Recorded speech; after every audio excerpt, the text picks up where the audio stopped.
আসসালামু আলাইকুম বন্ধুরা, সবাই ভালো আছেন নিশ্চয়ই। আজ আমরা জানবো হচ্ছে পিজিসিবিতে আপনার পাওয়ার গ্রিডে কারিগরি সহায়ক বা টেকনিক্যাল অ্যাটেন্ডেন্ট পদের কাজ, বেতন, সুযোগ সুবিধা, পরীক্ষা প্রস্তুতি, পরীক্ষার সিলেবাস, কীভাবে প্রস্তুতি নিতে পারেন সামগ্রিক বিষয় নিয়ে। আপনার টেকনিক্যাল অ্যাটেন্ডেন্ট বা কারিগরি সহায়ক পদে বিভিন্ন সময় লোক নিয়ে দিয়ে থাকে হচ্ছে পিজিসিবি। এটা হচ্ছে গ্রিড, বাংলাদেশ বিদ্যুৎ উন্নয়ন বোর্ডের আওতাধীন একটা স্বায়ত্তশাসিত প্রতিষ্ঠান। অর্থাৎ সরকারি চাকরির মতো সকল সুযোগ সুবিধা, এককালীন গ্র্যাচুইটি এবং এককালীন টাকা কিন্তু পাওয়া যাবে এই চাকরি থেকে, শুধুমাত্র পেনশন নাই। আপনার এই কারিগরি সহায়ক বা টেকনিক্যাল অ্যাটেন্ডেন্ট হচ্ছে আপনার কিন্তু 15তম গ্রেডের একটা স্বায়ত্তশাসিত প্রতিষ্ঠান। অর্থাৎ 15তম গ্রেডের আপনার চাকরি হয়, সাধারণত স্বায়ত্তশাসিত প্রতিষ্ঠান হওয়ায় এখানে কিন্তু আপনার বেতন কাঠামো কিন্তু আলাদা। অর্থাৎ 14,500 টাকা কিন্তু বেতন স্কেল শুরু হয় আপনার হচ্ছে এই 15তম গ্রেডে, এবং 14,500 টাকা আপনার এই বেতন স্কেলে সর্বসাকুল্যে কিন্তু প্রতি মাসে আপনার 26,000 টাকা প্লাস কিন্তু বেতন আসবে। এবং অন্য আনুষঙ্গিক সব কিছু কর্তন করার পর সাধারণত 25,000 প্লাস কিন্তু প্রতি মাসে বেতন পাওয়া যাবে। অনেকে প্রশ্ন করে থাকে হচ্ছে এই চাকরিতে কর্মঘণ্টা কেমন, সাধারণত কেমন শিফটিং ডিউটি কিনা, বা কীভাবে ছুটি ছাটা কাটাতে হয়, এ ধরনের প্রশ্ন কিন্তু অনেকে করে থাকে। সাধারণত শিফটিং ডিউটি হয় আপনার এই ধরনের চাকরিতে, সেটা নির্ভর করে আপনার কোথায় পোস্টিং হচ্ছে তার উপর। আপনার ডিউটি সাধারণত 8 ঘন্টা করে, এবং 8 ঘন্টার অতিরিক্ত ডিউটি করলে কিন্তু আপনি ওভারটাইম পাবেন, এবং মূল বেতনের সাথে কিন্তু সেই ওভারটাইমের টাকা আপনি পাবেন একসাথে। এই হচ্ছে আপনার সিস্টেম। সাধারণত 8 ঘন্টার অতিরিক্ত ডিউটি করলে আপনি কিন্তু ওভারটাইমের টাকা পাবেন। আর শিফটিং ডিউটি আর কাজ কি, এই সংক্রান্ত সব কিছুই জানতে পারবেন আপনারা এই ভিডিওর মাধ্যমে। সাধারণত আপনার কর্মঘণ্টা 8 ঘন্টা করে, এবং শুক্রবার ছুটি থাকে। এখন আপনার পোস্টিংয়ের উপর নির্ভর করে যদি আপনার শিফটিং ডিউটি করতে হয়, তাহলে ছুটিটা যে কোনো দিন হতে পারে সপ্তাহের, এবং নিজেদের মধ্যে সমন্বয় করেও কিন্তু ছুটি কাটাতে হয়। কাজের প্রেশার তুলনামূলক কম, আপনার দুর্যোগ বা বিভিন্ন ক্রাইসিস মুহূর্তে কাজের কর্মপরিবেশ বা কাজ বেশি থাকে। তাছাড়া সারা বছরই কাজ নাই বললেই চলে, এবং খুব কম প্রেশার থাকে। কিছু কিছু সময় একটু প্রেশার থাকে আপনার এই চাকরিতে। সাধারণত এসএসসি সায়েন্স বা ভোকেশনাল বা 1 বছর মেয়াদী ট্রেড কোর্স যাদের করা আছে, তারাই কিন্তু শুধুমাত্র এই পোস্টে আবেদন করতে পারে।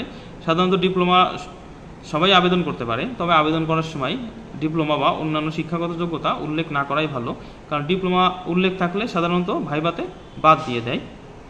কারণ হচ্ছে অন্যান্য চাকরি হলে ডিপ্লোমা হোল্ডাররা কিন্তু চলে যায়, সেই জন্য। এখন এই কারিগরি সহায়ক পদের বেতন জানলেন, এখন জানবো হচ্ছে এর কাজ। সাধারণত কারিগরি সহায়ক বা টেকনিক্যাল অ্যাটেন্ডেন্ট পদের কাজটা হয়ে থাকে আপনার পোস্টিংয়ের উপর ডিপেন্ড করে। যদি আপনার টাওয়ার এলাকায় পোস্টিং দেয়, অর্থাৎ পিজিসিবি গ্রিডের যে টাওয়ার, অথবা আপনার পিজিসিবির যে সাবস্টেশন আছে, বৈদ্যুতিক সাবস্টেশন, গ্রিড সাবস্টেশন, সেখানেও নিয়োগ দিতে পারে। সাধারণত টাওয়ার বা সে নিয়োগ দিলে আপনার টাওয়ারে উঠতে হয়। সাধারণত আপনার টাওয়ারে কিন্তু উঠতে হয় এই পোস্টে চাকরি করলে।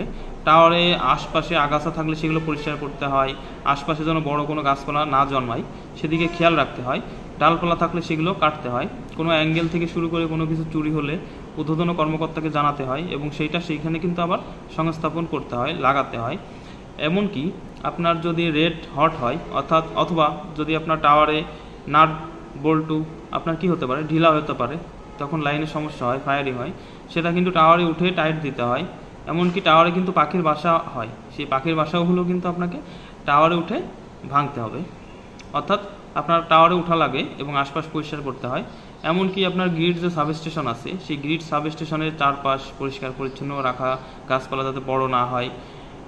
ইন্টারনাল যে আপনার ইলেকট্রিক যন্ত্রপাতি, স্টোর রুম, সেই সমস্ত কিছু পরিষ্কার পরিচ্ছন্ন রাখার দায়িত্বও কিন্তু পালন করতে হয় আপনাকে এই কারিগরি সহায়ক বা টেকনিক্যাল অ্যাটেন্ডেন্ট পোস্ট।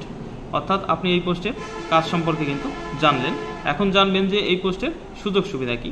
সুযোগ সুবিধা হচ্ছে কর্মপরিবেশ ভালো, সারা বাংলাদেশে আপনার গ্রিড আছে, অর্থাৎ আপনি আপনার পছন্দ মতো জায়গাতে কিন্তু পোস্টিং নিয়ে যেতে পারবেন, এবং সুযোগ সুবিধা অনুযায়ী আপনি কিন্তু পোস্টিং নিতে পারবেন। তাছাড়া বেতন ভালো, আপনার ঈদ বোনাস 2টা পাওয়া যায়, অন্যান্য বোনাস তো আছেই। তারপরে বাৎসরিক যে বোনাস আছে আপনার অর্জিত বোনাস, সেটাও কিন্তু পাওয়া যায়। বেসিকের 1 গুণ, 1.5 গুণ, 0.5 গুণ ইত্যাদি ইত্যাদি কিন্তু আপনার অর্থাৎ প্রতি বছরই পাবেন। আপনি ছুটি বিক্রি করতে পারবেন, আপনি পোশাকের টাকা পাবেন, অর্থাৎ আর্থিক দিক থেকে আপনি লাভবান হবেন অন্যান্য সকল চাকরি থেকে।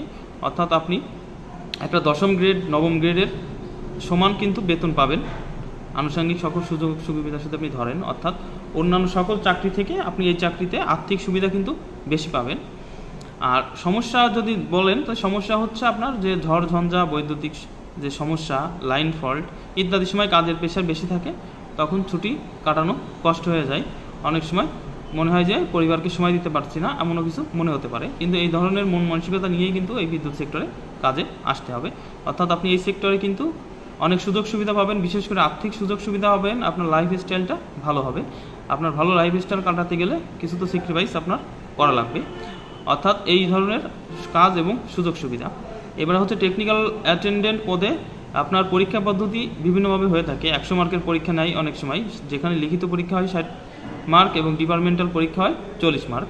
এই লিখিত পরীক্ষার মধ্যে বাংলা, ইংরেজি, গণিত, সাধারণ জ্ঞান, বিদ্যুৎ সেক্টর নিয়ে প্রশ্ন থাকে। এবং ডিপার্টমেন্টাল প্রশ্ন হিসেবে যে ভোকেশনাল রিলেটেড যে প্রশ্ন আছে, সহজ সবটা প্রশ্ন, সেই সমস্ত প্রশ্ন কিছু থাকে, সবই এসএসসি রিলেটেড প্রশ্ন বা ওই সংক্রান্ত প্রশ্ন থাকে। আর তাছাড়াও আপনার এমসিকিউ প্লাস লিখিত পরীক্ষাও একসাথে নিতে পারে, অথবা আগে এমসিকিউ নিবে পরীক্ষার্থী বেশি হলে, তারপর এমসিকিউ শেষ হলে তারপর লিখিত পরীক্ষা নেবে। এখন এমসিকিউর ব্যাপারটা আপনার প্রস্তুতি নিতে গেলে অবশ্যই এমসিকিউ প্লাস লিখিত প্রস্তুতিটা নেবেন। এমসিকিউ এর জন্য স্বাভাবিক যে বিসিএস যে সিলেবাসটা বা আমরা যেভাবে পরীক্ষা প্রস্তুতি নিই, যে বাংলা, ইংরেজি, গণিত, সাধারণ জ্ঞান, কম্পিউটার, আইসিটি, এই সমস্ত পড়লেই চলবে। বিগত বিসিএস এর প্রশ্ন এবং সাম্প্রতিক যে পরীক্ষা হয়েছে তার প্রশ্ন পড়লেই সমাধান হয়ে যাবে ইনশাল্লাহ। আর বাদ বাকি ডিপার্টমেন্টাল প্রশ্ন হিসেবে হচ্ছে আপনার বিদ্যুৎ সেক্টর রিলেটেড যে প্রশ্ন আছে, তারপরে যন্ত্রাংশ, ইলেকট্রিক্যাল, মেকানিক্যাল সংক্রান্ত যে প্রশ্নগুলো আছে, সেই প্রশ্নগুলো পড়লে কিন্তু আপনার হয়ে যাবে। আর এই সংক্রান্ত বইয়ের তালিকা ভিডিওর মধ্যে দেওয়া থাকবে, যে ডিপার্টমেন্টাল পোস্টের জন্য অনেকগুলো বইয়ের তালিকা দেওয়া থাকবে। আপনার খুশি মতো লাইব্রেরিতে যাবেন এবং বইটা যাচাই বাছাই করে আপনি কিন্তু কিনে নিয়ে আসবেন। আর তাছাড়া অন্যান্য বইয়ের মতো আপনার জব সলিউশন বই পড়লেই কিন্তু হয়ে যাবে। রিসেন্ট জব সলিউশন এই বইটা পড়লে অন্যান্য বাংলা, ইংরেজি, গণিত, সাধারণ জ্ঞানের জন্য যে আপনার এমসিকিউ প্রস্তুতিটা সেটা হয়ে যাবে। আর লিখিত পরীক্ষার জন্য অবশ্যই 8ম 9ম শ্রেণীর গণিত বই, বিশেষ করে পাটিগণিত এবং বীজগণিতের অংশ আপনার দেখতে হবে। 9ম 10ম শ্রেণীর ইংরেজি ট্রান্সলেশন, গ্রামারগুলো যে আছে ওইগুলো আপনাকে দেখতে হবে। গ্রামারের মধ্যে প্রচলিত যে গ্রামারগুলো আসে সেই গ্রামারই কিন্তু বেশি আসে এখানে, right form, verb, preposition, translation. এবং বাংলাতেও প্রশ্ন আসে চিঠি, দরখাস্ত লেখা, অনুচ্ছেদ লেখা, বাগধারা, এই সমস্ত জিনিস কিন্তু আপনাকে পড়তে হবে অর্থাৎ লিখিত পরীক্ষার জন্য। অর্থাৎ আপনি এমসিকিউ প্লাস লিখিত এই দুই ধরনের কিন্তু প্রস্তুতি নিয়ে রাখবেন আপনি এই পোস্টে চাকরি করার জন্য। তাছাড়া তো বলছি যে এখানে পোস্টে অনেক সুযোগ সুবিধা আছে। আপনার কাজের পেশা তুলনামূলক অন্যান্য প্রতিষ্ঠান থেকে কিন্তু অন্যান্য পোস্ট থেকেও কম। শুধু টাওয়ারে উঠতে হয়, এই ধরনের মন মানসিকতা থাকতে হবে কিন্তু এই পোস্টে চাকরির ক্ষেত্রে। তাছাড়া আনুষঙ্গিক আবারও বলছি সুযোগ সুবিধা বেশি এবং পরীক্ষার ধরন প্রস্তুতি সম্পর্কে জানলেন। আর অবশ্যই এই সংক্রান্ত কোনো প্রশ্ন থাকলে কমেন্ট বক্সে করবেন, উত্তর দেওয়ার চেষ্টা করব।